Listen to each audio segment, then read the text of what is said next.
Yes, you are. Okay, great. Couldn't hear anything. All right, well, thanks very much and good afternoon, Chair Eager and Commissioners. I'm Ryan Cordero Niblock with the San Joaquin Council of Governments. And I'm the Vice Moderator for the RTPA group, filling in for Dawn Batiste as she was unable to participate yesterday. Obviously, she's there in the audience today. So just to give you the update, the RTPA group heard presentations on several important topics yesterday, beginning with updates from the Federal Highway Administration on the Notice of Funding opportunities that were previously referenced, as well as some added details on the appropriations bill, which are going to allow the PROTECT program and the carbon reduction programs to move forward. We also received an introduction to Caltrans Equity Index tool, which has been in development for the past few months. Regional agencies expressed a desire to better understand how equity for tribes is accounted for in the tool. And in general, we're just looking forward to getting a chance to really dig into the technical details of that tool when that opportunity becomes available. Then we received updates from local assistants on several programs, including a presentation on the Green Book standard specs for public works construction. This was relatively new information to our members outside of Southern California. So we're looking forward to learning more about it so that we can share that information with our local partners as well. Next, we heard a presentation from Caltrans on their updated approach to highway investments, which I believe is coming later on in today's agenda with Jeannie Ward-Waller.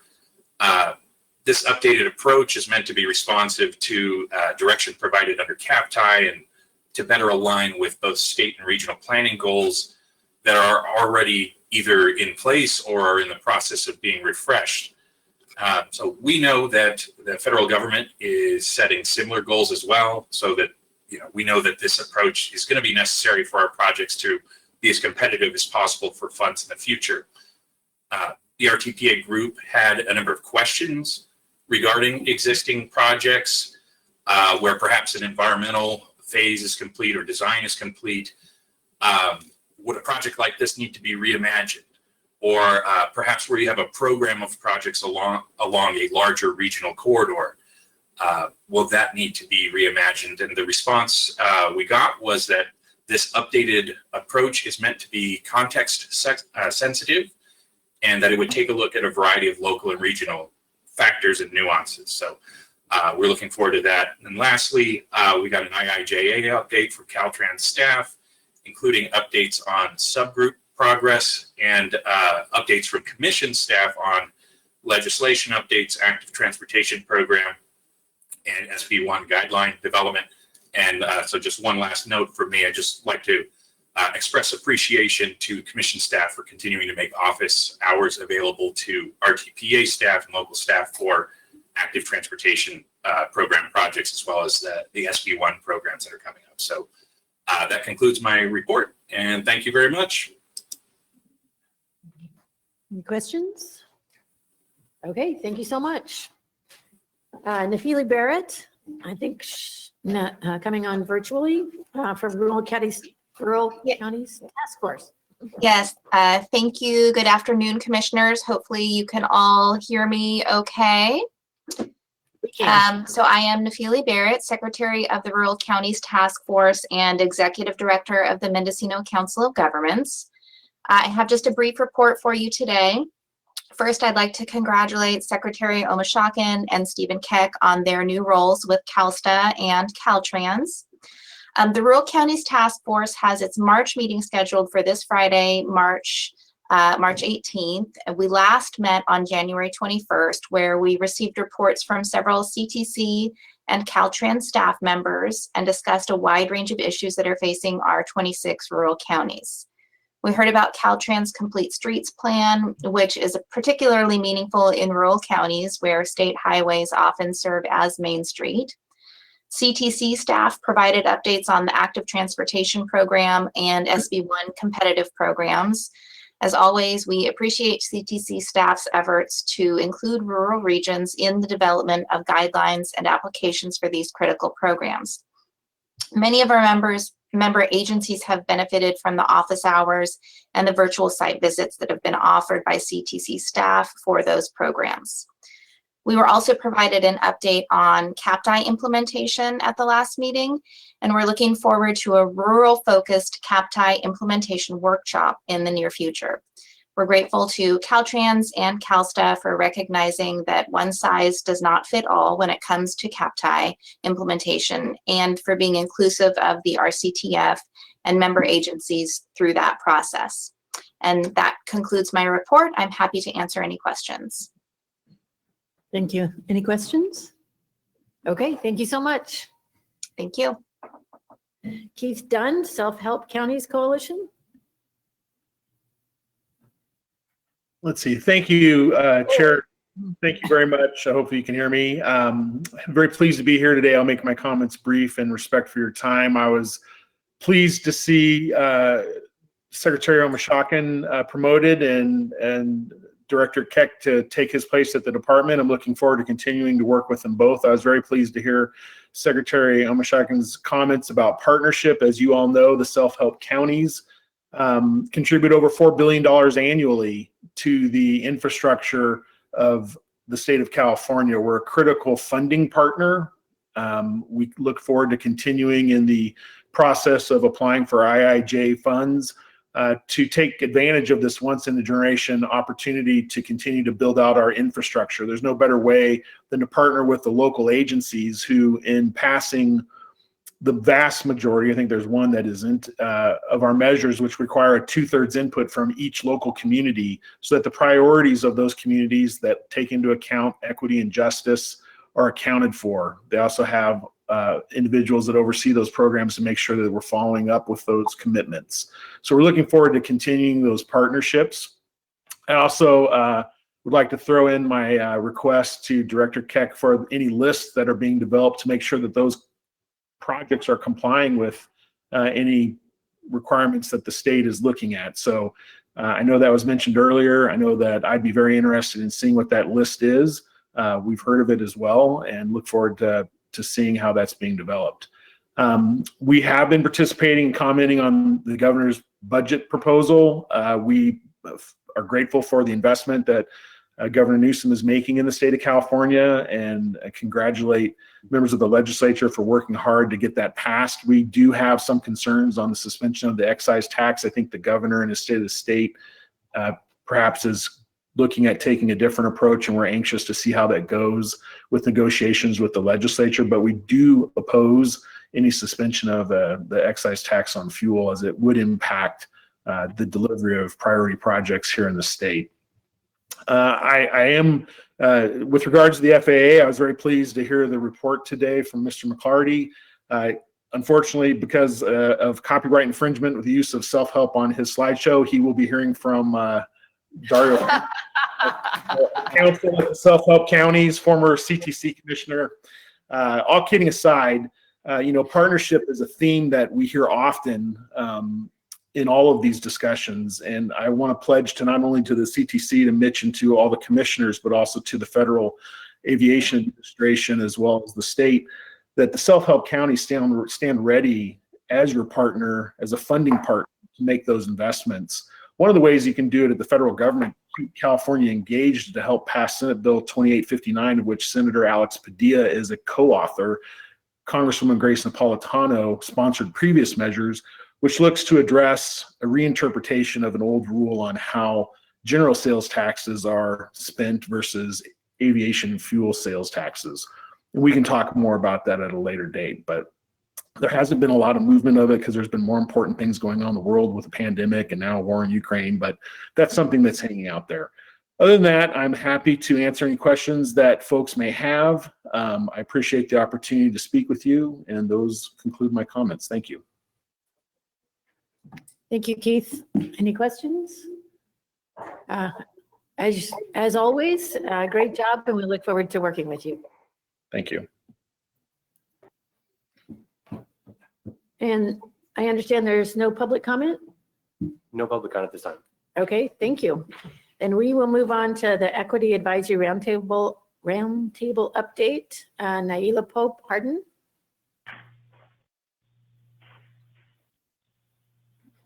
Good afternoon, commissioners. Thank you so much for having me. I'm Naila Pope-Harden. I'll be giving the update for the Equity Roundtable.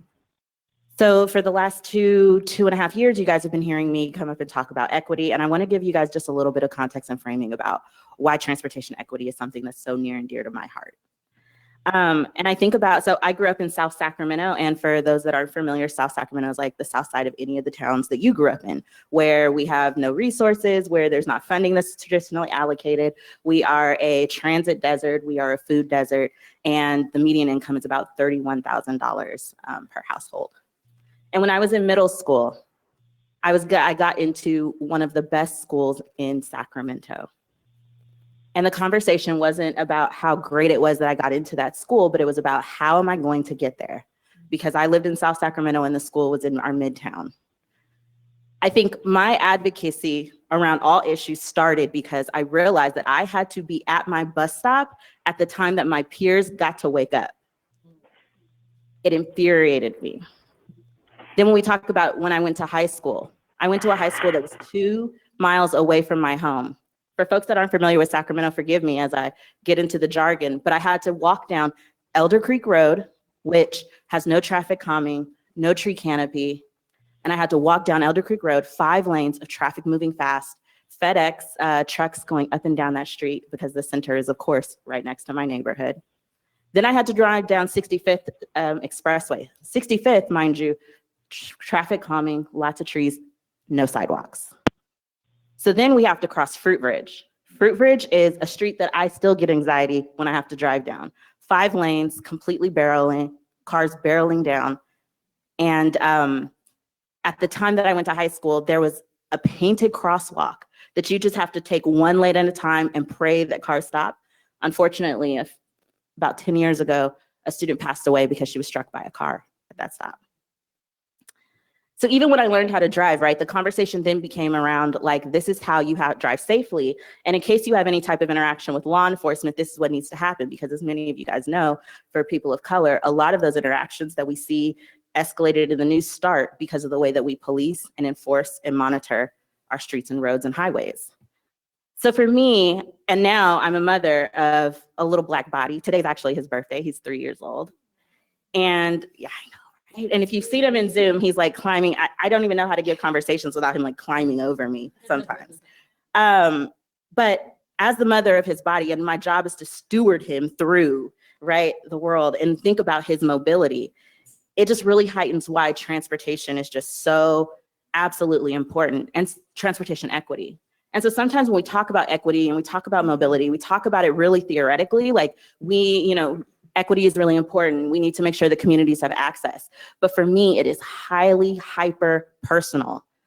I just am doing most of this work to like get some type of like restitution for the little girl who had to get up at 5 o'clock in the morning, be at a bus stop so that her peers, at the same time, her peers were able to just wake up and pop out of bed. So with all of that said, for the last 2 years, you guys have been hearing me come up and just say, we need transportation equity. We need to have a working group. We need to have a equity advisory committee of some sorts. I think in 2020, April of 2020 was the first commission meeting that I came and said this to you guys. In June of 2022, Charles Brown came and gave a wonderful presentation. And I just really want to commend the commission's leadership because we've been rocking and rolling since then. While it is not in any way as far as we need to go, it is definitely movement in the right direction. And I also want to commend the CTC staff at the work that they've put in. So far, we've had 5 equity roundtable meetings. We still have 1 more to go. And those meetings have not been easy. Many of them have been tough and complicated. And I really appreciate staff's willingness to lean into those tough conversations. I appreciate many of the commissioners coming to those meetings and listening in. Okay, I'm completely off my notes. Give me a second. Right? Even the creation of the new position, the associate, what's your title? Associate Deputy Director of Equity and Engagement. And the way that the way the CTC was able to, rework positions to prioritize equity. The internal work that you guys have been doing around race and equity.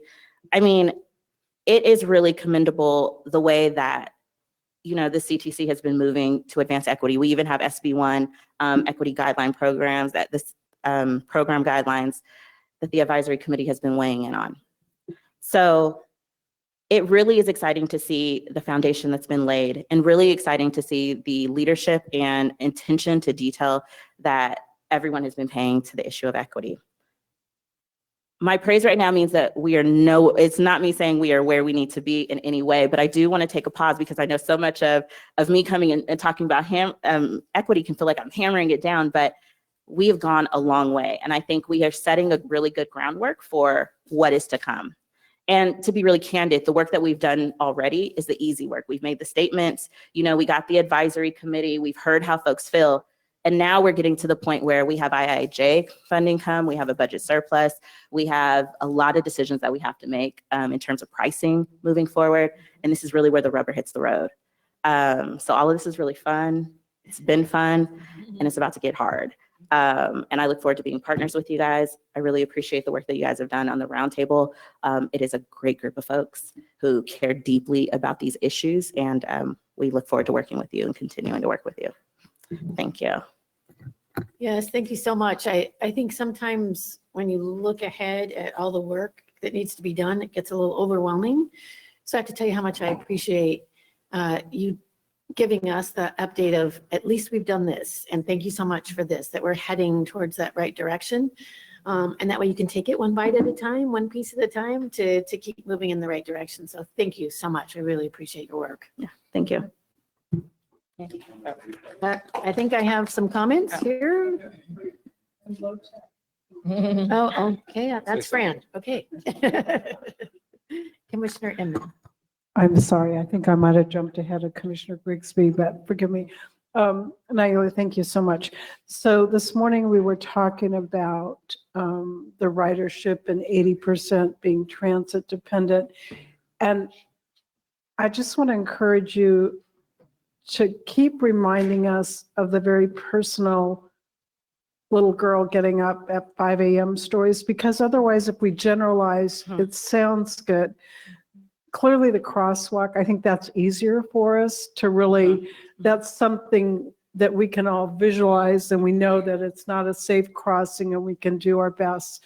But I think to really look at, and I'll use the transit dependent riders just as an example right now, what are those needs? You know, how best to make those needs, to meet as many needs as we possibly can. We can't probably meet all of them, but so that we don't just generalize, but we really do solve some issues. So I just encourage you and your team of colleagues to help us hear those stories and figure out what would success look like. So if I have no other choices, then by golly, you better get me home late at night when I finish my work shift, or whatever it is. I'm just picking an example. But anyway, just keep personalizing those, but help us find the solutions. Absolutely.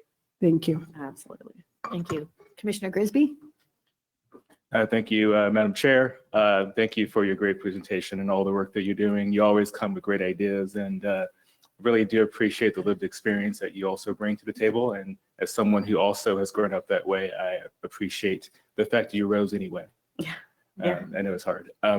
So given our timing and the money from the state and IIJA, as well as the need to transform our economy to make it greener and more equitable, can you talk about the importance of speed and due diligence at this time?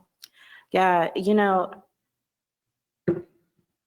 we need to, while there's a lot of opportunity and the groundwork has been laid, I think especially with the speed of some of the IIJA programs and the desire to really get, and the surplus dollars as well, to get funding out there, just because we want to move quickly doesn't mean we can't be intentional, I think. I think there are a lot of parameters in place. The equity index is going to be coming out from Caltrans soon, hopefully. And there are parameters in place that we could be using already to start really directing dollars and transportation infrastructure to the right places. So we don't have to, we're building the plane while we fly it, yes, but we also need to make sure that we're exhausting the resources that are already available to us and directing the funds to, you know, the census tracts and the communities that we know are disadvantaged. And that's something that we don't have to build, it's already built. So hopefully that answered it. Thank you. Commissioner Norton? Yes. Well, I want to thank you, Naila, for really being lockstep with us in some of the creation of the equity programs and the way that we have the format to have the discussion. And so we've gone from identification to investment. And I think we heard from Vince Bomano that a lot of the Justice 40 guidelines are still in flux. And what we need to be doing is talking about what's needed and then making sure that we amplify what's needed and then figuring out whether the rules apply and how they do. And so really looking forward to that conversation, that it doesn't have to fit neatly into anything because things are still very malleable. Yeah. And I think that's the same with what Paul's going to be talking about in the budget and some of the legislation is that we're still looking for enhancements to ATP, enhancements to the transit funding. And so we really appreciate you and the teams that you're working with amplifying that conversation, because the more that people hear about having money that's coming from the general fund that has less strings on it so that we can really meet needs that are intersectional, the better. And so I just want to thank you not only for what you're saying here in this room, but what you're saying in rooms all over the place and how you're convening us. And I want to thank you for a very productive conversation this past week that I think is already paying dividends in terms of how we want to start rethinking some guidelines. And so I just want to thank you that it's not just the equity roundtable and the listening sessions, but it's conversations all throughout the system that are really resonating with people as to how we change. And instead of figuring out how we meet other guidelines, now how the guidelines meet us. Yeah. So I just, again, I want to thank you for that, and let's keep at it together. Yeah, absolutely. Yeah, thank you. All right. Public comment? No public comment at this time. Okay, thank you. Then we will, Paul, you're up to talk about state and federal legislative matters. Commissioners, tab 15 is an action item.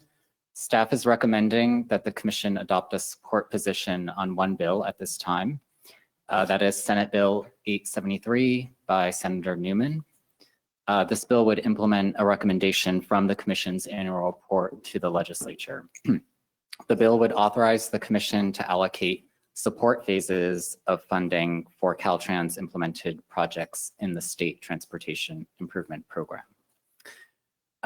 This would give the commission the same authority that it already has to allocate support phases of projects for the State Highway Operation and Protection Program, which it obtained this authority under Senate Bill 1. This bill would give the commission a more complete picture of these projects and allow it to better do its work ensuring the efficient use of transportation funds. I have a quick informational update on the legislative session. Policy committees have still not heard hearing new bills at this time. They'll begin doing that soon. The staff report contains a list of bills that we're monitoring, but it's still early in the process, so we're still gathering additional information on many of them, and we'll report back at a future commission meeting with any issues that we identify. On the budget side, the budget subcommittees did hear the transportation infrastructure proposals, as well as the commission's staffing budget requests to implement new legislation. All of these items have been held open at this time, so the subcommittees will take them up again later in the spring. As Mitch mentioned in his report, we are having conversations with some of the regarding some of the transportation infrastructure proposals regarding the commission's role in administrating them and leveraging some of the commission's existing processes and programs, as well as we're continuing to seek additional funds for the active transportation program and for rail and transit projects in the state transportation improvement program. And with that, I'll conclude my remarks and recommend you approve this item. Paul, I have a question. Do you need a separate motion from us to support the Newman bill beyond approving the item in total? If the motion can be to approve the item, and that'll include the recommendation to support the bill. Okay, then I'd like to move that we support the item, including endorsing the Newman bill. Do I have a second? I'll second the motion and specifically 873. Do we have any public comment? No public comment. Okay, all those in favor? Aye. Opposed? Motion carries. Thank you. You still up, Paul, or did you finish? Yeah, so tab 16 is an information item. This is the regular update on allocation capacity and the budget from Keith Duncan of Caltrans Division of Budget. Thank you, Paul. Good afternoon, happy Wednesday, Madam Chair, Commissioners. As mentioned, Keith Duncan, Caltrans Division of Budgets, and today I'll be providing the budget and allocation capacity update for you. Thank you very much, and out of sake of time, I'll try to be brief. Next slide, please. To begin, through January, the Commission's allocated about 35% or $2.9 billion of the total $8.2 billion across all the transportation programs within the CTC's purview. That 35%, as reported back in January's Commission meeting, is a bit low when looking at prior fiscal years, just comparing allocation rates. Based on the agenda over the next few days, we're looking at about a $600 to $700 million available for allocation, which will then raise that percentage up to about 43, 44%, which is still a bit lower, again, when comparing to prior fiscal years. Next slide, please. And this slide is just intended just to show how the current fiscal year, which is the green line, which is a little lower as compared to the other lines above it, based on today's or the agenda over the next couple of days for allocating anywhere from $600 to $700 million. That gap between the current fiscal year and the last fiscal year will close a little bit more. But as the history has shown, the months of May and June will be quite busy based on feedback from our Caltrans program managers. We do anticipate the majority of projects coming in. We're not aware of a lot of time extensions coming in, so we do expect several $1 billion to be allocated by the Commission, or at least available for Commission allocation. Next slide, please. Next, we wanted to share a brief update regarding departmental activities when it comes to the G12. The G12 is a delegated authority from the commissions to the department to make adjustments to project allocations within certain thresholds. Those thresholds are for those projects less than $1 million, the department's able to make an adjustment up to $200,000. And for those projects $1 million or more, the department's able to make an adjustment of $200,000 plus 10% of the initial commission allocation. Any allocation adjustments above those thresholds must come to the Commission. And through January, the department has processed a total of 192 G12 adjustments that resulted in a net savings of just under $120 million. And to be more specific, for the SHOP program, we processed 186 adjustments or adjustments for 186 projects with a total value of $1.8 billion, which resulted in a net savings of a little over $107 million. And for the STIP, we processed adjustments for 6 projects valued at about $150 million that resulted in a net savings of a little over $12 million. That savings is returned back to those respective programs to be allocated on new projects. Next slide, please. And just a summary of upcoming events. As Paul mentioned, we're going to be busy on the legislative and the budgetary front, and especially when it comes to the commission activities for the month of April. As we know, with the passage of the federal budget, more information is going to be coming out. Money will be released, and through the month of April, there'll be continued activities to get that money allocated under projects and available. The Division of Budgets, as part of our annual process, we release our annual California Transportation Finance Package, which includes our Chart C, which is used to be a wall size, now it's refined to about a 3 foot by 4 foot. It's a flow chart identifying the transportation, California state transportation revenues and how that flows and how it's driven by many statutes. It can be quite complicated, but we're definitely very proud of that product that we provide out.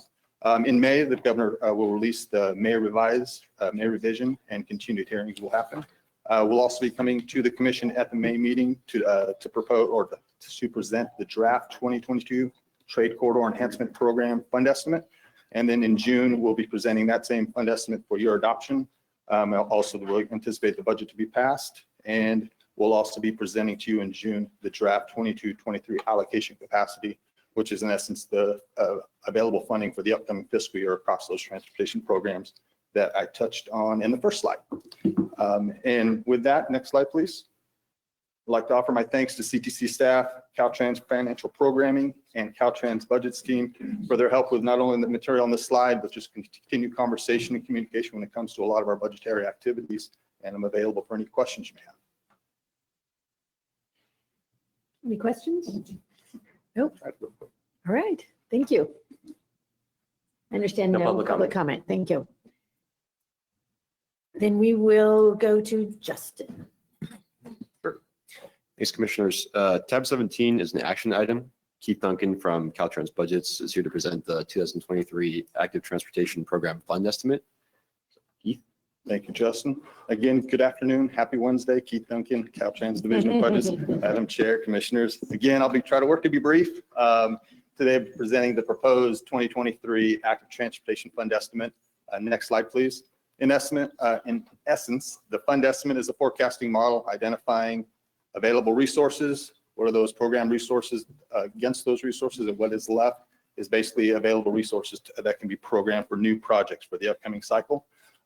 As identified on the slide in front of you, we're not aware of any changes to any state funding sources from the state highway account or the road maintenance rehabilitation account. But we are aware that the new federal act did provide additional funding, roughly $50 million a year of additional federal money over each of the years within the fund estimate period. So we're excited about that aspect. And then the adjustments, those are just for the first 2 years of the fund estimate period. Those are existing projects that have already been programmed. And for the latter 2 years, the adjustments, in working with commission staff, we hold about $100 million per year in reserve, so we can make sure that's available for a future cycle for allocating to additional projects. Next slide, please. This slide here is just a high level when it comes to the numbers, and just want to again highlight the top line, which is total resources available, which is about $1.1 billion over the 4-year period. This is about 23% higher than the prior fund estimate, and that is primarily driven, as previously mentioned, when it comes to the federal act.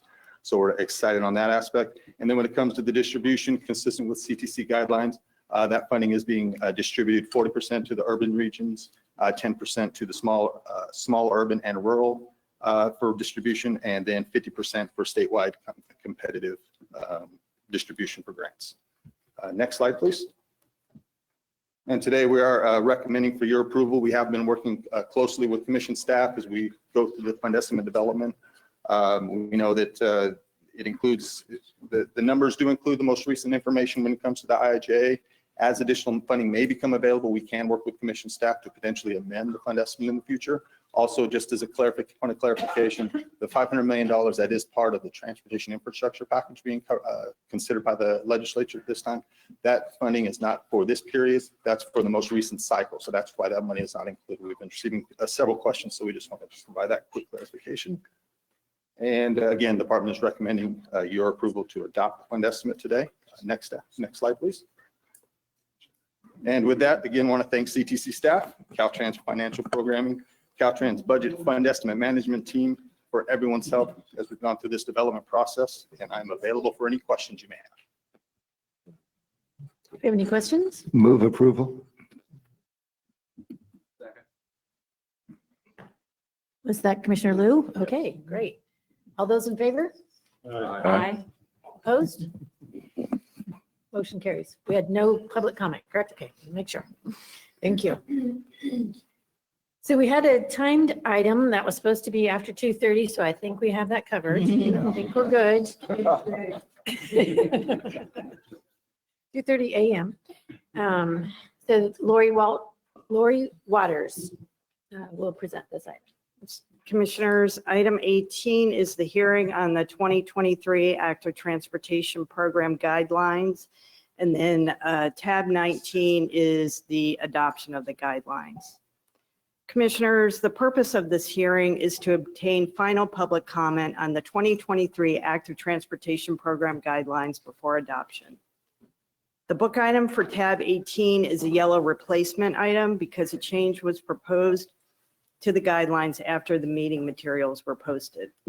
I'll mention that change later in my remarks. The proposed 2023 Active Transportation Program Guidelines are included as an attachment to tab 19 of the guidelines adoption book item. The commission guidelines are to describe the policy, standards, criteria, and procedures for the development, adoption, and management of the active transportation program. Staff brought forward a draft version of the guidelines at the January commission meeting.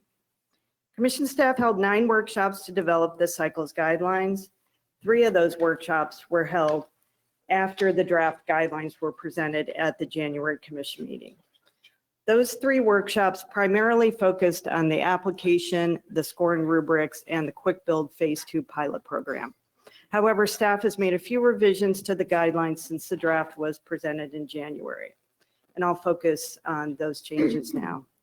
So those changes include under Section 17, application submittal requirements. Staff has added all applications for projects within 500 feet of a freeway or roadway with a traffic volume over 125,000 average daily traffic must include a description of any project design elements intended to minimize exposure to air pollution and an explanation of the circumstances that make locating project components in close proximity to heavily traveled freeways or roadways unavoidable, or an explanation of why this location was chosen.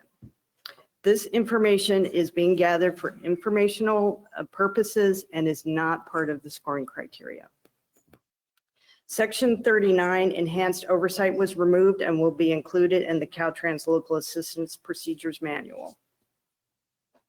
Under Appendix D, a guidance for the 2023 Active Transportation Program Quick Build Project Phase 2 pilot program, staff is recommending the following: adding a requirement for quick build project completion reports, which will capture project outcomes and lessons learned. In the time extension section, adding a section making it clear that they will only be awarded in extraordinary circumstances, and adding a new section giving examples of quick build projects to highlight potential project elements. Additionally, by commissioner request, staff made a few language clarifications. In section 23, under performance measures, we added air pollution reductions to the list of benefits that the Affordable Housing and Sustainable Communities Calculator measures. In section 16, under project type requirements, staff added parents, caregivers, teachers, and staff as intended beneficiaries of Safe Routes to School projects. In section 28, under project amendments, staff made it clear that an analysis of how scope changes would impact disadvantaged communities is part of the scope change request package. Lastly, the late revision to the guidelines that is noted on the hearing book item is under section 25, committed and uncommitted funds. The types of uncommitted funds that are allowable in the 2 situations where the program allows uncommitted funds has been expanded to include federal discretionary grant program funds. That's a summary of changes to the guidelines since the draft was presented at the January meeting.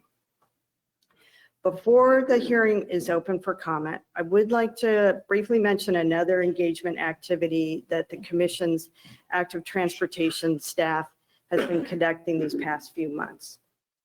Because we committed to all virtual engagement for this cycle, the active transportation program staff has been conducting virtual site visits with potential 2023 ATP applicants.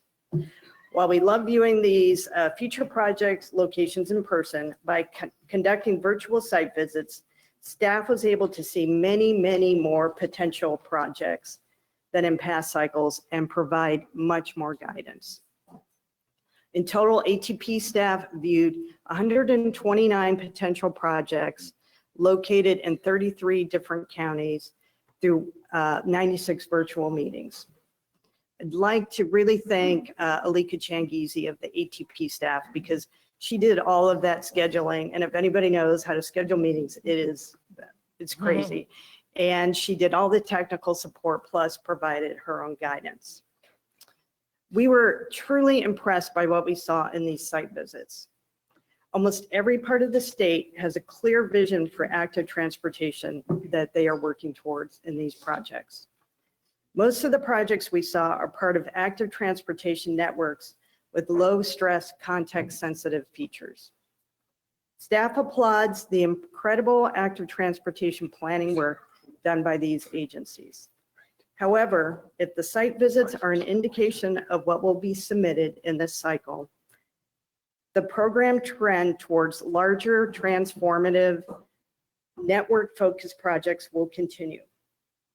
These kinds of comprehensive projects can provide tremendous benefits for their communities, regions, and the state. However, at the current ATP funding levels, many of these amazing projects that lower greenhouse gases, make bicyclists and pedestrians safer, like the young Naila, and create livable communities will again go unfunded.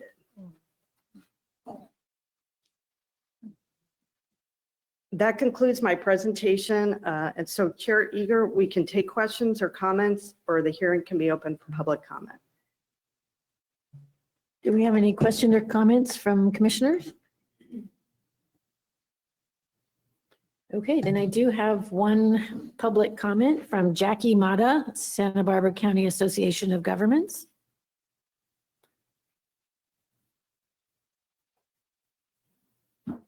Hello, commissioners. So my name is Jackie Mata with the Santa Barbara County Association of Governments. And I want to thank CTC staff for all their hard work in the development of the Active Transportation Program guidelines. Thank you for keeping the process transparent and organized. SBCAG is supportive of the guidelines, and we appreciate CTC staff for minimizing any major changes to the guidelines. This way, our agencies have the opportunity to reapply since many projects weren't able to get funded last cycle. So thank you very much for your time, and we appreciate the hard work and that everybody has put into the process. Thank you. Thank you. I understand we have one more, Justin? Yes, thank you, Chair Eager. We do have one attendee looking to make public comment at this time. We have one attendee with their hand raised virtually. We have Jonathan Matz. Jonathan, you are now muted and free to comment. Hi, good afternoon, Commissioner. Sorry I wasn't able to make your first meeting back in person. I missed going to those. And so hopefully the next one. Just wanted to chime in, as always, with praise for the entire ATP team, and in particular the process of formulating the guidelines. It really sets the benchmark, we think, for pretty much all other programs in the state in terms of soliciting as broad a possible group of stakeholders, and navigating some tricky issues, and of course stakeholders kind of fall on various different sides on some pretty detailed questions involving eligibility and the like, and it's not easy to try to thread the needle. So I just wanted to once again compliment the CTC staff on their work doing that and coming up with guidelines which we think are fair and lead to an incredibly successful program, we think, whose only real structural challenge is just not having enough dedicated funding for it. So we will, as always, be there at the legislature trying to remedy that. Thank you so much.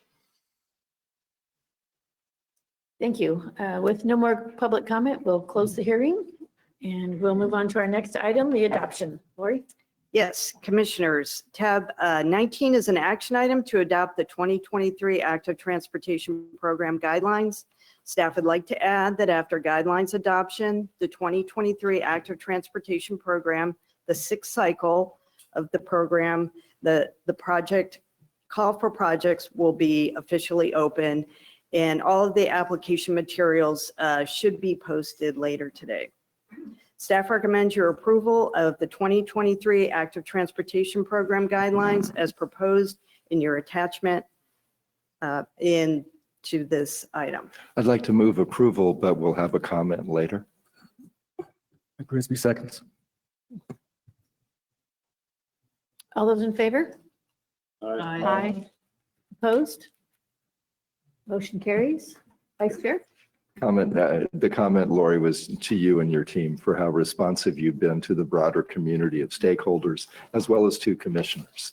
as we refresh the guidelines, knowing that we were building on a wonderful foundation and just needing some modest considerations for changes, adding air quality, and making it clear that we were always including air quality, making it clear that when we're talking about schools in disadvantaged communities, that we're also talking about the teachers and staff in those schools who serve our kids in disadvantaged communities, et cetera. So great job and thank you. Hannah, Army Corps Freight Resiliency Research. Yeah, good afternoon, commissioners. So for the past couple years, commission staff have been working on freight data, and that was originally at the request of Commissioners Liu and Inman. And we've been trying to learn about what data is out there, what people are using in our state and in other states. We've had over 20 meetings with experts from around the country, and Commissioner Inman has actually been in most of those meetings. She introduced us to a lot of those people, so we appreciate her guidance. And we've learned a lot. One of the main things that we've learned is that we need better freight resiliency tools. And just to tie it back to some of the themes I've heard today, in order to make sure that we can continue to get our essential goods and services, even during random disruption events that are unplanned, we need to be able to anticipate how the system will react to that kind of thing. And so we need data to make informed planning decisions, to make our system able to respond more quickly and adapt in those kinds of events. And so that's what we've started working with the Army Corps to do. Commissioner Inman actually identified the Army Corps of Engineers Engineer Research and Development Labs as a potential partner for that work. And when we met with them, we were really impressed at just their experience, their technical expertise. They have done freight resilience in all their states, and they have really good tech. So we entered into a contract with them. There's 6 tasks, and only the first one is funded currently, but that's what they're going to present to you today. So I'd like to introduce Dr. Linkoff. He's the Senior Scientific Technical Manager with the Army Corps Engineer Research and Development Center. Dr. Linkoff.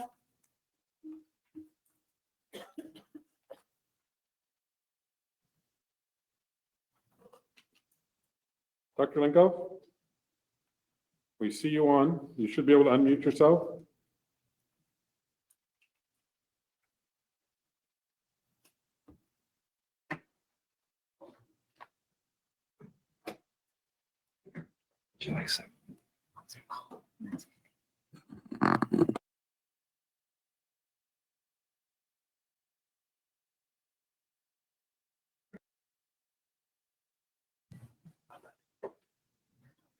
Dr. Linkoff, can you hear us?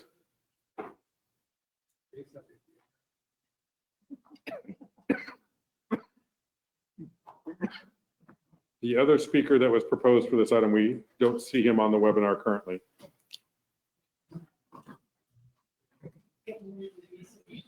Well, I hope you can get them on the line. Hold on, he's coming. Okay, good. Camera just came on.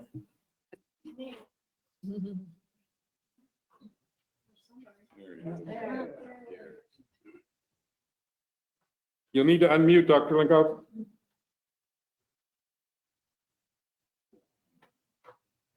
There should be a red microphone on your screen, red microphone button on your screen.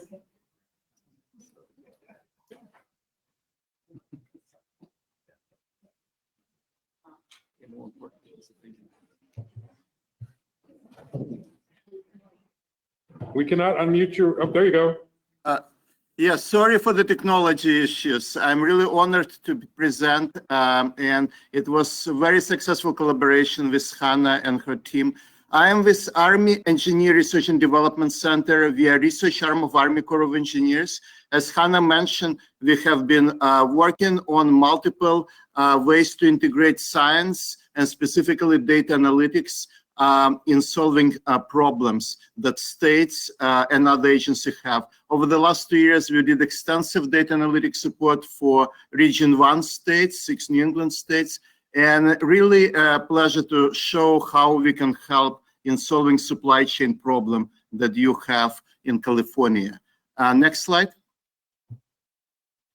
What we like to create analytical toolbox that would allow you to decide whether you invest in ports and ships industry, create new terminals, or incentivize truck drivers, or invest in building new lane, or making dedicated lane for transportation, or work with consumers. All these issues require integration of data with economic models, with transportation models and supply chain, and resilience and risk analytics. So this is overall approach that we are utilizing in many data analytics projects. Next slide. And the question is why we have supply chain problems. And as Hannah mentioned, we studied supply chain in multiple infrastructure and military situation. And the problem really is that we have complex system, but the way we organized, we are in silos. And a couple of speakers already mentioned that. So ports have optimization done for ports, and Port of LA have excellent tool, Port Optimizer. That's one of the best in the nation, but it only works for ports. It doesn't look into shipping industry or trucking or consumers. And truck industry has their own way to optimize what they do. Obviously, we optimize to save money. We call it efficiency. We like to be efficient, but what it does, it limits our ability to recover from disruptions. Because to recover from disruptions, you have to have redundancy, you have to have resilience. And what this slide shows, it shows what we call Pareto frontier. You can buy so much efficiency or resilience given the investment you like to make. And to go to a better solution, you need analytics, you need to optimize across multiple infrastructure, and you need to balance efficiency and resilience. Next slide. So the way we see the world, including interconnected infrastructure, we connect multiple levels. We connect, in your case, ports and ships and trucks and social component. A previous speaker was talking about transportation equity. It's extremely important because you don't like to optimize in a way that you have some population affected in a way that you are not intended. But you may do that if you are not specifically integrating that. So the way we do it, we look at transportation systems through these complex interacting networks, and we optimize across them. Next slide. So we have multiple data analytic tools, but it's getting late in the day. I don't like to dwell on that. But next slide. We basically integrate artificial intelligence and statistical tools with network science and supply chain analytics to really extract information from observation. Next slide. What we do then, when you have a model, we do what is called stress testing. We try to see what kind of signal results in disruption in the system and how the system can recover and what time does it take to recover. And this is differentiate stress testing that you may hear in banks and financial industry from what stress testing we do for resilience, for critical infrastructure. This is a new way to think about recovery of complex network because disruptions are inevitable and we need to be prepared for something that we don't even know currently. Next slide. So the data that we use, I'm going to show you just one example of what we've done. We try to see trucks movement, and from that we like to understand what's happened in this interaction system of trucks and ports, right? So all we have is observation data about what types of cars are moving in 50 sensors in the highway. Next slide. And on the top, you can see this kind of what it seems random noise. It's actually car moving in and out. And then we use artificial intelligence tools. And as a result of that, you have this beautiful picture that tell us which roads trucks use, at what time of the day. And we can really see the traffic coming in and out of ports. And we know from this data that looks like just a noise, we know the trucks spend 4 hours in the port, and we know which road they use. And just with this piece of data, you can use it to decide where do you like to extend roads or create new roads, so to not to have bottlenecks for transportation. But our goal is to really connect, as I said, ships, ports, trucks, consumers, with the idea that we have a system that would allow us to stress test different strategies that state of California can use to enhance this infrastructure. Next slide. And what is unique about what we do? First, we are a federal agency. We have significant computational resources, one of the largest supercomputers in Department of Defense. And why we need that? Because we link in with economic models. We link with the model, I'm not showing that yet, but we link with the model that tell us what type of products are going to come to California, how they get distributed, where do they go, and that model needs to be stressed and as a part of this system. And we obviously working with California, we understand supply chain issues that you have in your problem space. And we have experience working on similar supply chain issues within Department of Defense and Army Corps. And yeah, I hope that this work will help solve this problem, because it's very dramatic what we see in California. And to tell you the truth, we're doing similar analysis for my agency as you did. We are getting a lot of plus-ups, and we're really worried about supply chain issues related to our construction projects, including some in California. And I think that's my last slide, right? Yeah. Thank you very much. I will be glad to answer questions. Great, thank you. Vice Chair Gardino?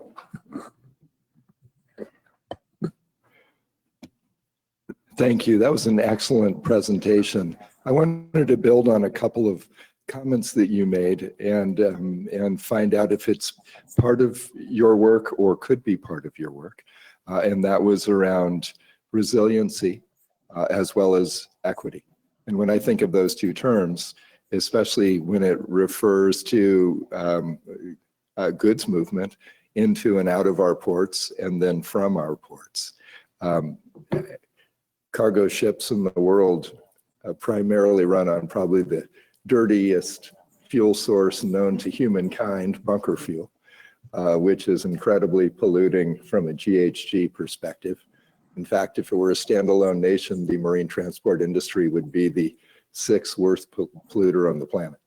And they're trying to fix that to their credit, but that's the reality today. And then when they park in a port, they keep polluting. And they're bad on GHG. They're as bad, if not worse, on local air pollution. And our ports are often in our most underserved neighborhoods and communities. So when you mention equity and resiliency, are we including in any analysis around that goods movement GHG emissions and local air quality issues? Commissioner, it's an excellent question. I like to answer that we look at equity issues in Massachusetts. You may know Martha Vineyard. You would think that this is island that would not have equity and food security issues, but because of their remote location, actually tribes that are in the island had issues with food distribution. And moreover, we look at rural area in Maine and Vermont, and what we are finding is that rural area are less resilient than urban area. And I think we had presentation earlier today about rural issues. I think from equity point of view, it's very important to analyze, and we can do that. Now, back to your questions about pollution. I think it's a really important issue because obviously you may have a lot of activities in communities that may be affected by these activities, and you may decide to invest more to offload that stress from these communities. And this is exactly what I'm talking about when I talk about efficiency versus resilience. Yes, it's more efficient to have these communities engaged more in supply chain or transportation, but you may decide to reroute traffic or do something else to reduce that stress because of equity issues. And what the tools like that I'm suggesting can provide is ability for you to visualize where would you stop, how much you're willing to invest in these issues, what makes sense from both equity, efficiency, and resilience, right? So the answer is yes, we can address these issues. Over. Thank you. And by the way, the expert on these issues around air quality and GHG in and around and through our ports is Dr. Joseph Liu on the commission, of course. But if I got anything wrong, Dr. Liu, please speak up. Just one minor thing, when the ships come within 26 miles, they have to shift to low sulfur diesel and they no longer burn bunker fuel. But that diesel is still very polluting and does have a very adverse impact on communities. So you're in the right ballpark. Dr. Liu, thank you. Close. And when one thinks that diesel is the better alternative, we know just how bad bunker fuel is. Commissioner Inman? I just want to thank our partners at the Army Corps. Hannah and I have learned an awful lot working with Dr. Linkoff, and want to make sure that we share these slides with all our fellow commissioners because it's been an awful lot of work. And we've just begun this journey of what we can do together. But we heard from Hassan and his team about the importance of making decisions that are data-driven. And I think for all of us, we're better when we have good information to base decisions on. So thank you, Hannah. Thank you. And I believe we have one public comment. Yes, thank you, Chair Eager. We do have one attendee looking to make public comment at this time. We have Jonathan Rosenthal.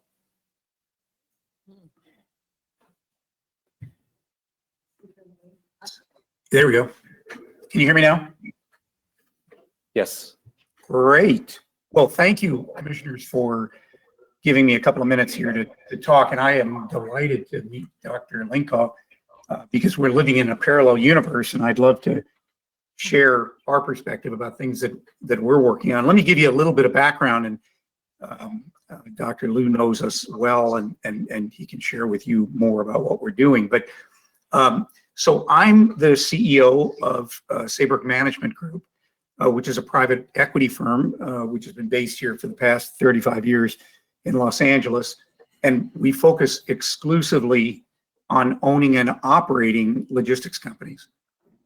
So we're sort of on the other side, which is we currently operate almost every supply chain node, including trucking and warehousing, yard management, distribution. We own a construction logistics company, and we have a big investment in logistics technology.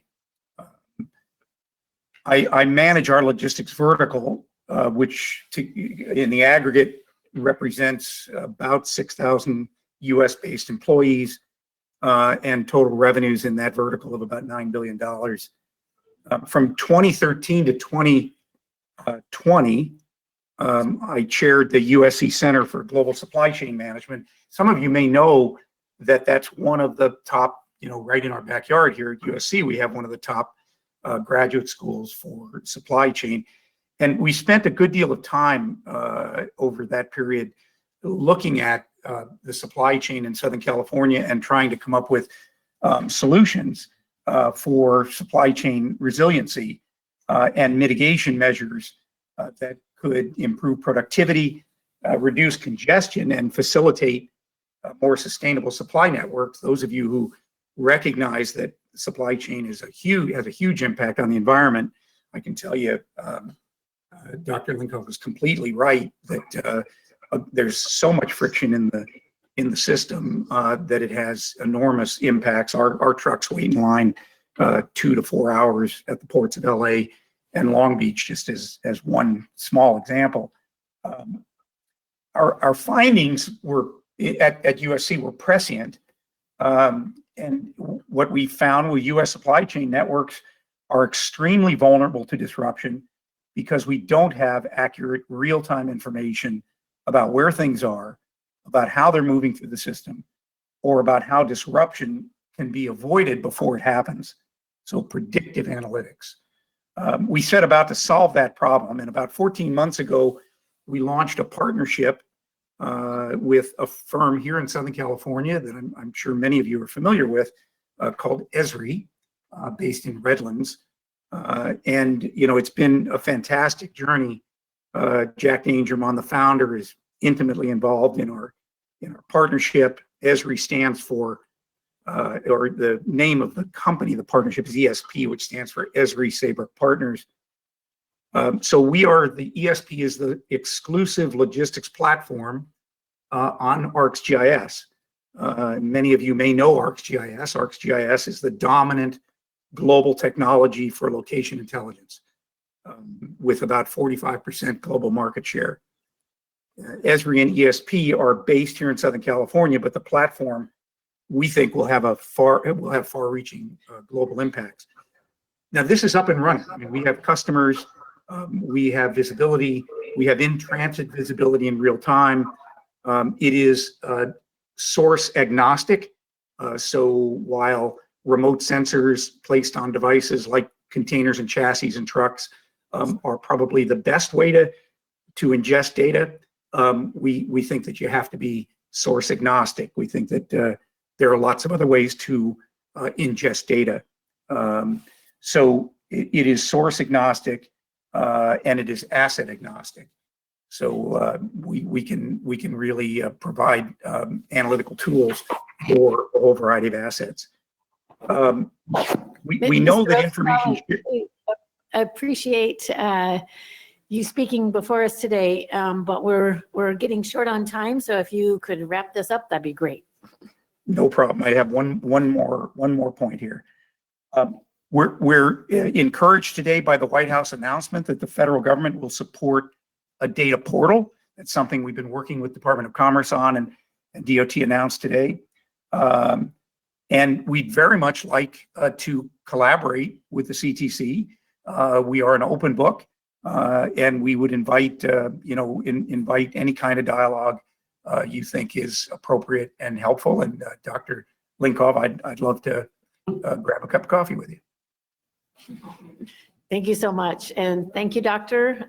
We appreciate all the great work that you did. Thank you. Madam Chair, may I jump in for just 1 second? Thank you. And Hannah can confirm this. I am so sorry. But Hannah can confirm that she's working with both and trying to get this all coordinated, which I think is really very helpful. But I was just speaking to my fellow commissioner here, Fran Inman, and I was at first talking about the inherent sort of conflict between efficiency and resiliency. How if you want things to be efficient, when you try to make them resilient, you're adding things to it, and you do one and you negatively impact the other. But the more I thought about big data and analytical capabilities, I think this is the win-win where you make that investment and you can do both. You can make things more efficient and you can make them more resilient, because if the data are there, you can do the analysis to predict the problems and avoid them. So this is a really important part of the direction that we gave to Mitch to solve this problem. Thank you. You solved it. I haven't done anything. It's Hannah's done everything. Okay, thank you so much. Sequoia, we're going to get an update on statewide equity listening session.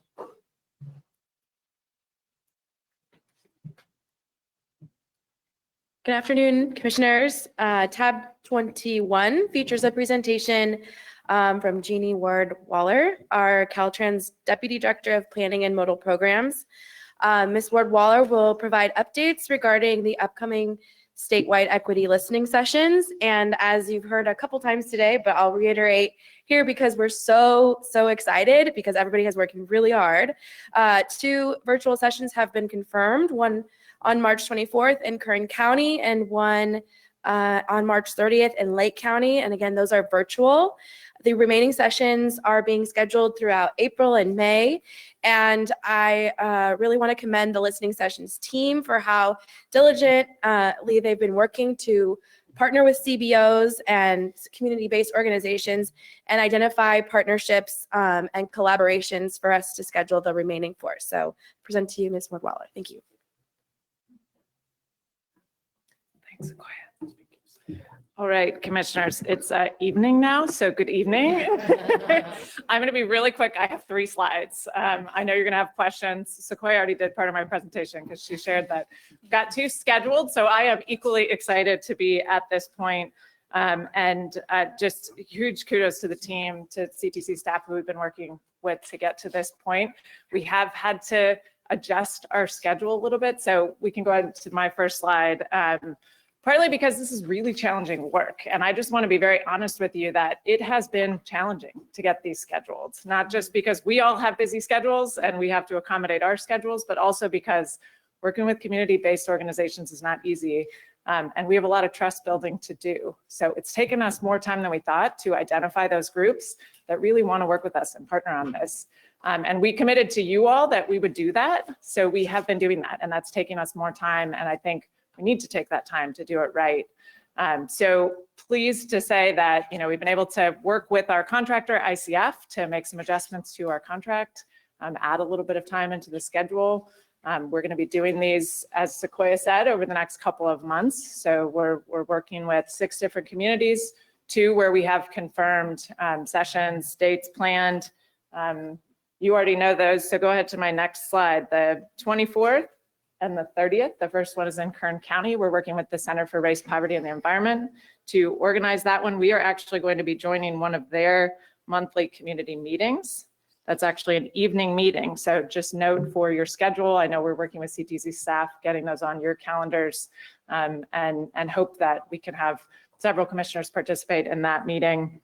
Lots of grassroots groups are also expected to be in attendance, which is great, that work in Kern County, the Greenfield Walking Group, Delano Guardians, Committee for a Better Arvin, Committee for a Better Shafter, and the AB 617 Arvin Lamont Steering Committee. The second one is in Lake County, as you heard, on March 30th. We are working with the Lake County Chamber of Commerce and the Lake County Economic Development Council. And we've also made contact with the Tribal Health Consortium there in Lake County. They really want to engage with us as well. We want to make sure that the districts, the Caltrans districts that those communities reside in, are also participating. So we've invited the district directors, the equity leads in the district, other staff in the districts to also listen in.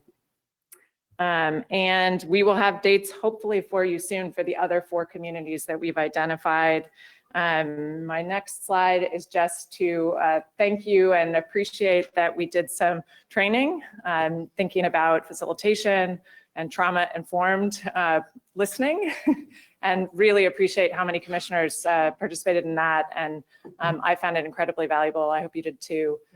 So just to kind of get us in the right frame of mind for the listening that we want to do. And that's all I have. So I'll open up to your questions. Thank you. And we do appreciate all the work that you have been doing along with the commission staff. And yes, that training was very valuable, not just for this, but in life going forward, remembering how to be good listeners. So thank you so much for all your work. Thank you. Commissioner Inman? Yes, Jeannie, just a brief suggestion. So now we've broken the ice, so to speak, and we're beginning to build those bridges of communication. I would hope that we have in place after our first meeting the ability to stay connected and to listen to what our communities are talking about, what's on their mind. So most of these groups, I'm sure they have periodic meetings, newsletters. We need to make sure that we don't show up and then they think we go away. So do we have in our game plan, point people in those regions that will kind of stay connected and keep our communication building in place? Absolutely. We're setting that expectation with the districts, and in a lot of cases, the Caltrans districts are working with some of these groups already. So I think having the districts, and the districts are also hiring equity leads. So we've got folks that are really designated to engage with underserved communities in the districts. So having that participation in the listening sessions, I hope will really strengthen and foster some of that trust. So absolutely. I also kind of glossed over in my haste, but we want to do site visits in these communities too. We don't have that built in for these first couple of meetings, but I think when we can meet the communities in person, we'd like to go back and actually do in-person site visits and see the community and really understand what their experience is. So we absolutely intend to follow up, to continue engaging, and to do more of these listening sessions in the future. I think we'll learn a lot from the first 2 or 3, and we want to kind of regroup from there and make sure that we're, taking some lessons learned into the remaining 3 that we have planned. Well, because I do think it's all about building relationships and opening those doors of communication. And this is we're only just begun. So I do think, and we'll be able to, after a while, we'll be able to say, you know what, that is a crosswalk we've heard, or whatever, and I'm just making up an example here, probably a real poor one, but to hear the Naila stories of over and over, and then I think we'll all be better together. So thank you. Thank you. Any other questions? Yes. Commissioner Falcone? Yeah, just really a comment. Really appreciate your perseverance in putting these together. I know it's really challenging, and really appreciate the intentional work that you're all doing. It's a long time in coming, and even though there's been some reluctance to get involved, I bet you once the spigot is open, you'll hear a lot. And I love Commissioner Inman's comments about follow-up. I think that's really important in the relationship building. The training sessions were really good because we really have to learn how to listen. And some of us, it's hard to not comment. And I think for this exercise, it's really important that we really know how to listen and absorb what folks are saying, because it's maybe generations of sentiment that folks have been holding on some of the decision making that and things that we've implemented. So kudos to the team and to Sequoia and Caltrans for putting this together. Great job. Thank you. Thank you. Appreciate it. I know it's after 5 o'clock, but we're going to take a couple more. We're going to hang in there. I think we don't have Alicia, right? She's virtual. Okay. Actually, she will be me. I'm gonna handle tab. I'm gonna handle Okay, tab you're gonna take 22 Matthew. All for right. Alicia Sequeira. Thank you, Chair Eager. Commissioners, tab 22 is an information item providing an update on the fiscal year 2020-2021 local streets and roads expenditure report. The program saw its 4th consecutive cycle of 100% reporting compliance, which meant that all but 21 jurisdictions met the December 1st, 2021 deadline. And then those 21 jurisdictions reported within 1 subsequent week. The reported project details have been posted on the program's website, and a summary has also been included as attachment A to this book item. Just wanted to remind you, this is an information item, but I can take any questions if there are any. You have any questions? Have any public comment? No public comment. No public comment. Thank you. Thank you, Alicia. Teresa, you are up. Yes, it's only been a few months. Like we used to say, it's not the destination, it's the journey, and it's been a journey, okay? Tab 23 is an information item. This is the presentation of staff recommendations for the 2022 STIP. Statute requires that staff recommendations be made available at least 20 days prior to STIP adoption. On October 24th, staff distributed staff recommendations for the 22 STIP via email and posted them on the Commission's website. The staff recommendations have been crafted to program the capacity available by fiscal year, consistent with the fund estimate that was adopted by the Commission in August 2021. Where staff recommendations differ from the original Regional Transportation Improvement Programs, or the RTIP, or the Interregional Transportation Improvement Program, or the ITIP, request, the change is indicated by shading in our spreadsheets.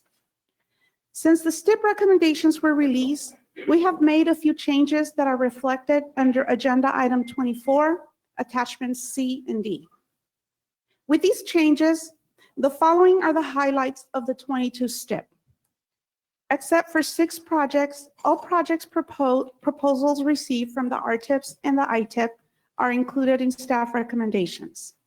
This was possible because total proposals were below the capacity identified in the fund estimate. Staff considered and recommended advances to existing projects to the extent capacity allowed. We were unable to recommend a few advances due to the limited capacity in the early years of the STIP. Staff will work with Caltrans divisional budgets to see if there's an opportunity for advanced allocations. If this is not possible, staff will work with their regional agencies to consider advancing the projects through an AB 3090 or find other strategies that would minimize impact to project delivery. In the regional program, staff is not recommending a project proposed for Kings County. The region has advanced their shares for 2 large projects in 2008, and they are still paying down that advance. Statute allows agencies with a population of 1 million or less a greater percentage of their shares than a larger county. However, this request exceeds the statutory limitations. In the interregional program, staff did not recommend 2 complete streets projects. Based on the information provided, these projects do not provide interregional benefits and are better suited to be funded from the SHOP program. Instead, staff is recommending a complete streets reserve for approximately the same amount and will work with Caltrans to identify a complete streets project that is better suited for the program. Staff did not recommend 3 rail projects at this time. The primary reason for not recommending the projects is because 2 of them are not fully funded as required by STIP guidelines, and 1 is not included in the RTP as required by statute. Instead, staff is recommending a rail reserve for the same amount. Once eligibility requirements are met, Caltrans can bring these projects forward to program them through a STIP amendment. Staff did revise the adopting resolution to clearly state that the rail reserve is for these 3 projects with the respective amounts. This provides the sponsor agencies the state's commitment to place the STIP funds in these 3 rail projects. Since the staff recommendations were released, staff has developed a list of changes and corrections. These are outlined in attachments C and D under Agenda Item 24. With these changes, staff is recommending new programming of $746 million. This is $50 million below the fund estimate. This capacity, however, is reduced to cover the cost increases that have been approved throughout the year, leaving less than $10 million available. This remaining small capacity will mainly be used to cover cost increases that could come before you through the end of the fiscal year. Therefore, if we are to make any changes like add or advance 1 or more projects, we need to have a compensating deletion or delays in other projects to stay within the fund estimate limits. After adoption of the 22 STIP under Agenda Item 24, there will likely be a need for more technical changes and corrections. As with past STIPs, the proposed adopting resolution includes a clause that would authorize staff in consultation with Caltrans and the regional agencies to make further technical changes, with all substantive changes be brought back to the Commission for approval at the May Commission meeting. I would like to thank Caltrans Division of Programming and the regional agencies for working with us throughout the development of the recommendation. Their efforts and flexibility are greatly appreciated. Last but not least, I would like to thank my STIP team, Casey Ruggiero, Monica Torres, and last but not least, Juan Guzman. We always bring them back from retirement.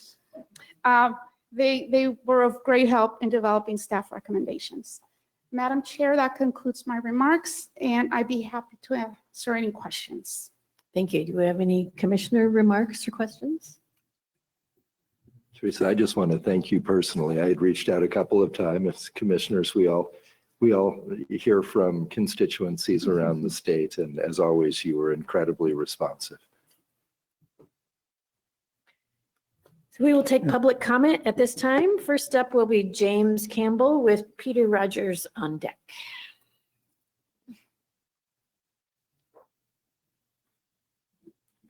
So I guess it's a good evening now. So good evening, Chair and Commissioners, and thank you for the opportunity to speak with you today. My name is James Campbell. I'm the Operations Officer of the Los Angeles, San Diego, San Luis Obispo, or LOSAN Rail Corridor Agency, which is the managing agency of the Pacific Surfliner. The Pacific Surfliner service operates from San Diego, Los Angeles, Santa Barbara, San Luis Obispo, and boasts the second highest ridership of any state-supported intercity passenger rail service in the nation.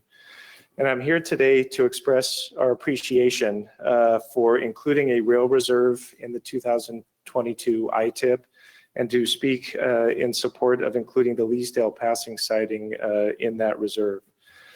The LOSAN Rail Corridor extends 351 miles. However, north of Los Angeles, the rail corridor remains largely single track for the 222 miles from Los Angeles to San Luis Obispo, with only about 15 or 20% of the corridor having a second main track or passing sidings. The limited locations to meet trains operating in opposing directions create significant challenges in improving reliability and expanding passenger rail services on this segment of the LOSAN Rail Corridor. The Leesdale Passing Siding Project in Ventura County will provide much needed improvement in available track capacity and service reliability for both Pacific Surfliner and Metrolink commuter trains. The LOSAN Rail Corridor Agency recently completed a 2-year-long corridor-wide optimization study. This was done in partnership with Caltrans, North County Transit District here in San Diego, Metrolink, BNSF Railway, and Union Pacific Railroad. And as part of that study, the Leesdale passing siding was defined as a necessary project to not only optimize existing services, but to allow for the growth of both Pacific Surfliner and Metrolink services into the future. This project is also identified in our annual business plan. We have coordinated with Caltrans, the Ventura County Transportation Commission, the City of Oxnard, and Metrolink in completing the project study report, and it is being amended into the Regional Transportation Plan by the Southern California Association of Governments. This project is ready to move into the next phase of implementation. This project has also been identified as a priority project as Los Angeles looks to host the 2028 Summer Olympic Games, and we prepare to support the transportation needs of those attending. The LOSAN Rail Corridor Agency would again like to express our appreciation for incorporating this project into the revised resolution and look forward to continuing to work with you to advance it towards allocation. And incorporating this project into the ITIP will allow us to leverage this money to successfully secure additional federal funding as we proceed with this important project and completing it before the 2028 Olympics. Thank you. Thank you. Peter, and then Kenneth Cow would be next. Good evening. I'm Pete Rogers with the San Luis Obispo Council of Governments, and I'm breaking my own rule by speaking on an item that I support staff recommendation. I should just be sitting down and being quiet. But I did want to thank. There's still time. Yeah. I wanted to thank commission staff, particularly Teresa and Mitch and Carl, who we've reached out to for this project to be creative and create this rail reserve. And, you know, you might be asking, why is the San Luis Obispo representative speaking on behalf of King City? And we're actually the recipient agencies for the pre-construction work for this project in King City. And, our rail work started back in 1990 with Prop 116. We're really trying to improve the Coast Corridor. And, this project is supported by the Coast Rail Coordinating Council. We've been pulling together the agencies between LA and San Francisco for 32 years now. And this pre-construction work is underway now, and we get it that the project is not fully funded. It doesn't meet your guidelines to be programmed now. Our Coast Rail Coordinating Council really feels that this project is the domino, the first domino that needs to fall so we can get state-supported services on the coastline. We're hopeful with the commuter service extension possibilities down to Salinas. We have great rail services by Losan and James's group from Losan up to San Luis Obispo. But frankly, when the Olympics come to LA in 2028, if we don't have a state-supported train on the corridor, it's going to be a global embarrassment.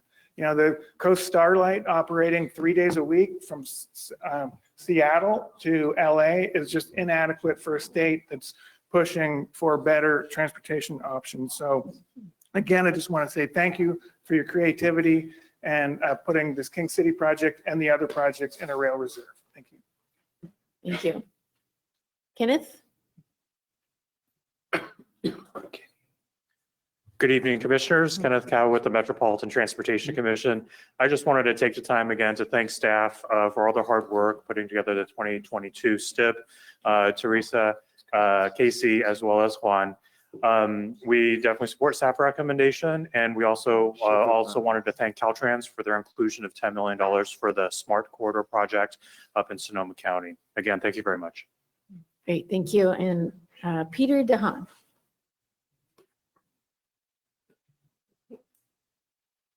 Hello, Chair Eager and Commissioners. I'm Peter DeHaan with the Ventura County Transportation Commission.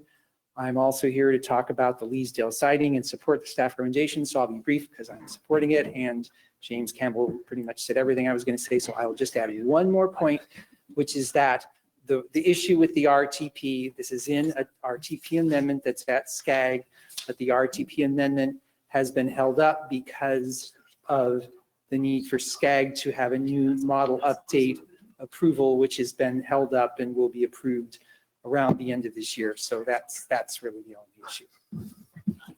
Thank you. And I believe we have some folks calling in virtually. Yes, thank you, Chair Yeager. We do have virtual attendees looking to make public comment at this time. Up first, we have Mayor Mike Labar. You're now unmuted and free to comment. Thank you, Chair Eager and Commissioners. I'm Mike Labar, Mayor of King City. And I just want to thank the CT staff for working with Caltrans staff to address concerns in their proposed projects. The rail reserve was greatly appreciated. I just want to say rail projects are difficult enough for larger cities, but for a small city like ours, it's nearly impossible. And we could not have done this without the great support from Caltrans and CalSTA and Amtrak and our regional supporters of Transportation Agency for Monterey County, the Monterey Bay Area Resource District, Monterey Salinas Transit, the Monterey County Board of Supervisors, Fort Hunter Liggett, the Coast Rail Coordinating Council, and as you just heard, Pete Rogers from SlowCog. They have been instrumental in helping us navigate this process, and we couldn't have done it without them. I say this transit center will play an essential role providing mobility for our community, as well as the 50,000 military personnel who travel to Fort Hunter Liggett every year for training. And your support is a critical piece of this effort. And please know the city will continue to promptly address any remaining questions or requirements. We greatly appreciate and thank the CT staff and commission for their work and strongly support the resolution as revised. Thank you, Madam Chair, and thank you, Commissioners. Up next, we have Don Saylor.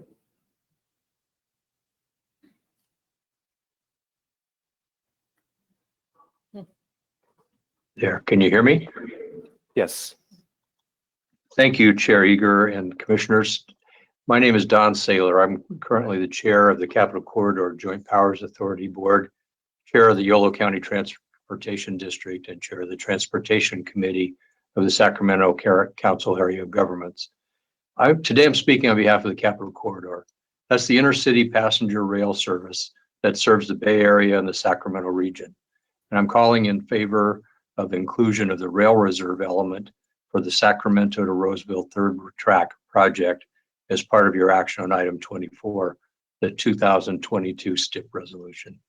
This project will extend high-quality intercity rail service into Placer County, one of the fastest growing counties in population area in the state, provides an important climate-friendly travel option for Sacramento's northeastern suburbs. This project is also in our regional transportation plans and is a priority for the 16-county mega region working group of SACOG, the MTC, and the San Joaquin County Council of Governments. We truly appreciate the collaborative approach by CTC staff in including the project in the rail reserve identified in section 1.14 of the resolution. This will allow us to compete for federal rail funding, for which state funding matches are required. As we've worked through the details of the request for ITIP funding for this and other rail projects, it appears to us that California would benefit from improved flexibility in the ITIP process in order to be able to be ready and to demonstrate commitment of state dollars as a match for the many discretionary federal grant programs. The bipartisan infrastructure law brings an unprecedented level of intercity rail dollars, but all the programs are 100% discretionary and competitive. We need state funding commitments. Our goal at CCJPA is to take advantage of the transformational level of federal dollars now available for intercity rail.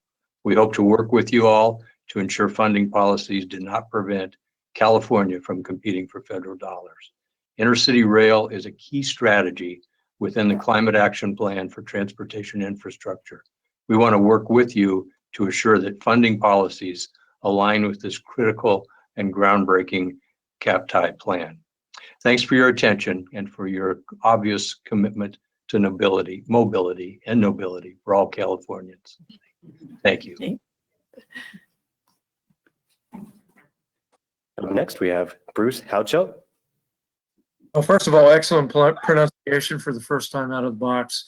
My name is Bruce Houchelt. I'm the Vice Mayor for the City of Roseville, a member of the Placer County Transportation Agency Board of Directors, and a board member on the Capital Corridor Joint Powers Authority. I'm here today for all three agencies, like Chair Saylor, to speak in support of funding for the Sacramento to Roseville third track project, a project that will extend rail passenger service, as you've heard, from Roseville and Placer County and provide a critical travel option that will reduce vehicle miles traveled and reduce greenhouse gases.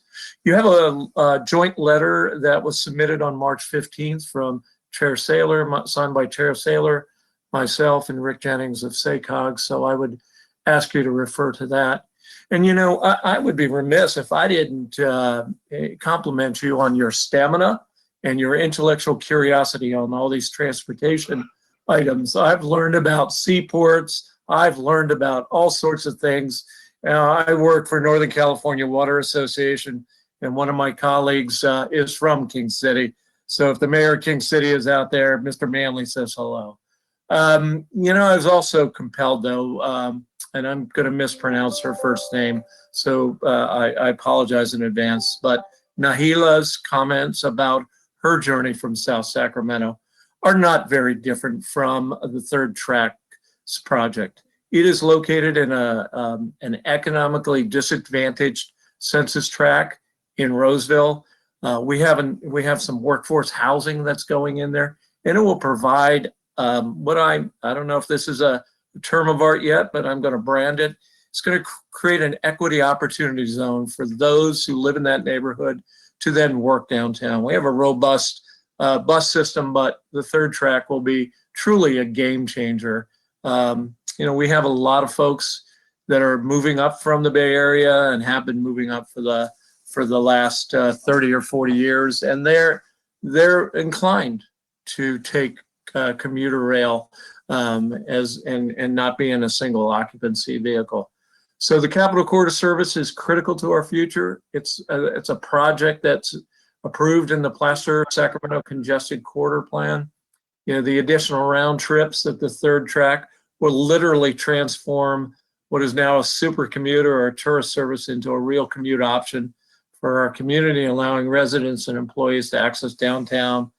And we're getting Bay Area employees like Penumbra up in Roseville. So I would urge you to support that, support this, and it is critical that, and I just need to emphasize this, how important this money will be to securing the federal dollars. And we thank you for your support.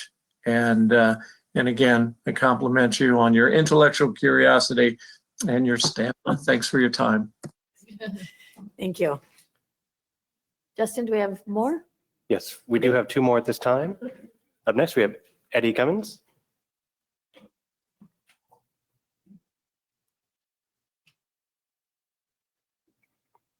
Eddie, you're now muted and free to comment.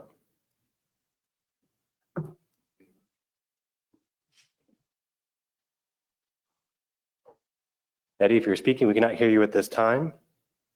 For the moment, we will move on to James Corliss.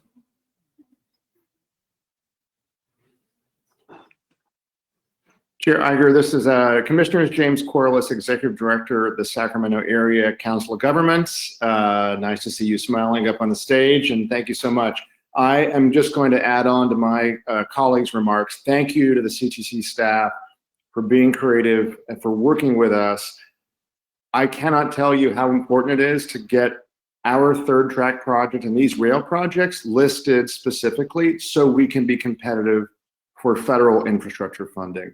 The biggest boost of all the categories of infrastructure federally under IIJA is in passenger rail. So we really appreciate the treatment in this. It is going to allow us to be competitive. We do not want to leave dollars on the table. California is in the middle of a rail boom, and with your help, we're going to succeed in that. And I also I appreciate staff's recognition, and you got our commitment to work with you on flexibility in the future, because not everybody can be the last dollar in. So we need those state dollars to be the match so we can go after some of those new federal funds. Great, thank you. Justin, is our... Yes, we're going to give Eddie one more attempt. Okay. Eddie, you're now Try muted and free Eddie. to comment.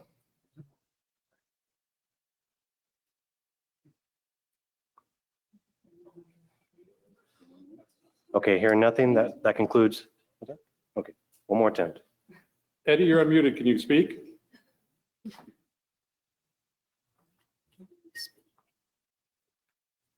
Okay. Hopefully Eddie is also supporting staff recommendations, right? I'm sure Eddie's supporting everything that you're doing. Right. You know, Executive Director Corliss just made a comment on the letters. I just want to acknowledge letters that we received late Tuesday and late Monday and Tuesday that did not make it to your package, and they will be included as part of the record. Great, thank you. Okay, we're going to be moving on to, We need to make a motion. No, not, I know, the we're on next one is 24. the Okay. motion. Yes, let me On to do number my 24, yes. recommendation.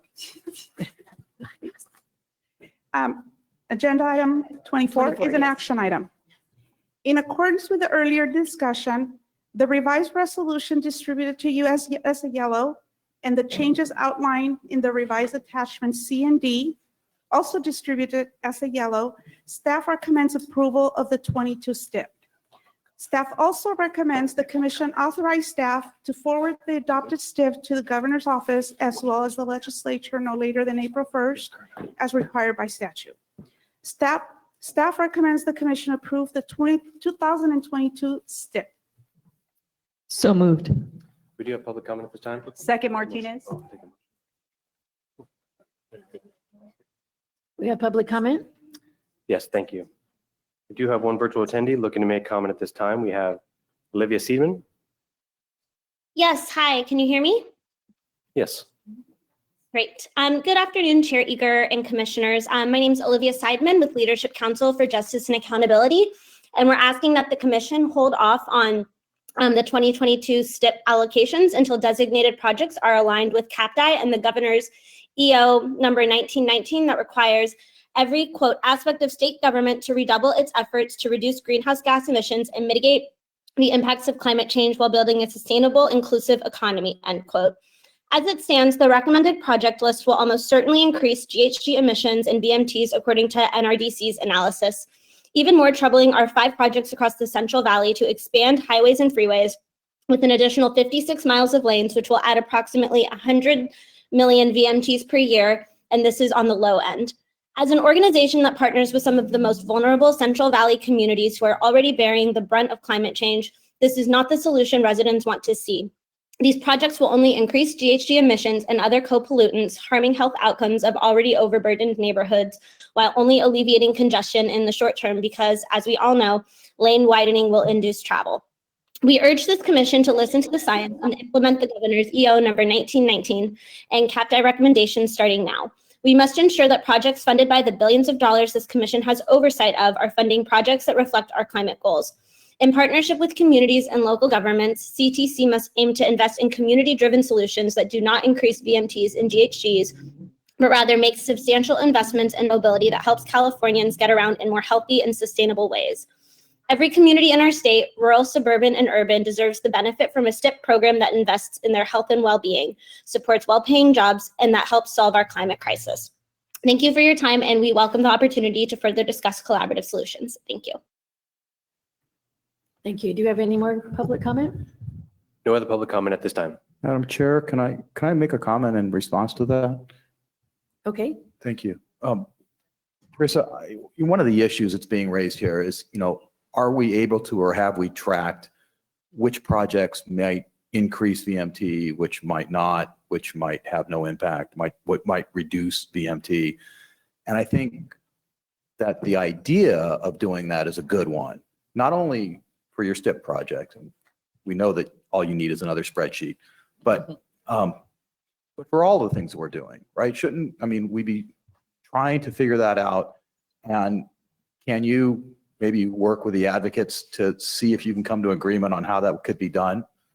Yes, and actually we did receive a letter from this organization a couple of days ago, and we have reached back. Our executive director did say that we are willing to meet with them to go over the data that they did provide. There are a few assumptions that we didn't get into it because we don't need to go into into details. But yes, I agree with you. I want to see if we can maybe figure out how to do this the right way. Yes. So that we are just informed and tracking, because I'm hopeful that over time, we're going to do a lot better than we are today in supporting VMT reducing projects. We are, yes, especially with the new goals that we are trying to achieve, CAPTI, that is all going to get into place. So we're definitely. So let's get the data and track it. Thank you. We will. Done. Thank you. Any other comments or questions? So we had a motion by Commissioner Norton, and I'm sorry, who's second? Martinez second. All those in favor? Aye. Opposed? Motion carries. So thank you all. I know we're here a long time, and if there were some issues that you were hoping to be able to address today, I apologize. There was great conversation, great information. So we will move everything else onto tomorrow's agenda. So at this time, we will adjourn. Thank you.